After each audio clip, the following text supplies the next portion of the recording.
Bismillahirrahmanirrahim. Binavê Xwedayê Rehman û Rahîm. Gelî bawermendan, eger dû kom ji bawermendan li hev bidin, bi hev re şer bikin, wan li hev bînin.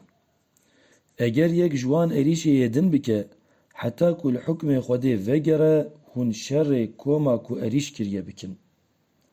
Eger ji êrîşkariya xwe vegere, êdî bi edaletî navbera wan çêkin û di her kar û barê xwe de bi edaletî muamele bikin.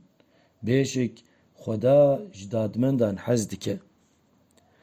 Yê îman bi Xwedê anîne birayê hevin. Nexwe navbera birayên xwe çêkin û ji Xweda bitirsin, qena rehmet li we were kirin. Gelî ew kesên ku bawerî bi Xwedê aniye. Bila civatek bi civatekê din henekên xwe neke. Dibe ku ew civat ji wan çêtir be. Bila jin jî bi jinan henekên xwe nekin. Dibe ku ew ji wan çêtir bin. Xwe bi xwe şermezar nekin.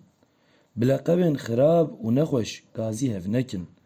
Piştî îmanê fasiqî çiqas navekê xirab û pîs e. Kî jî tobe neke, ha ewin yên zalim. Gelî ew kesên ku bawerî anîne. Xwe ji zennê xirab biparêzin. Lewra hinek zen hene gunehin. Li eybên hev negerin. Bila hinek ji we gîbeta hinekê din neke. Ma bi yekî ji we xweş e ku bi mirîtî goştê birayê xwe yê misliman bixwe. Ha hûn ji vê hez dikin? Na, nexêr, hûn ji vê hez nakin. Nexwe ji Xweda bitirsin, bêşik Xweda tobeya pir qebûl dike û zêde bi rehme. Gelî mirovan, bêguman me we ji jinekî û ji mêrekî xulqandiye û ji bo ku hûn hevnas bikin, me we kiriye millet bi millet, qabîle bi qabîle.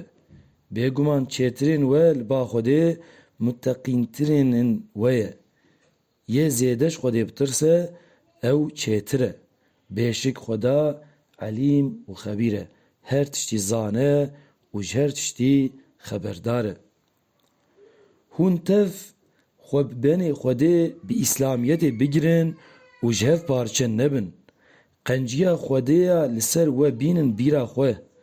Wextê hûn ji hev re dijmin bûn, vêca hogirî, hezkirin xiste navbera dilê we. Îcar hûn bi qenciya wî ji hev re bûn bira. Hûn li ser keviya dojehê cehennemê bûn, Xwedê we jê xilas kir.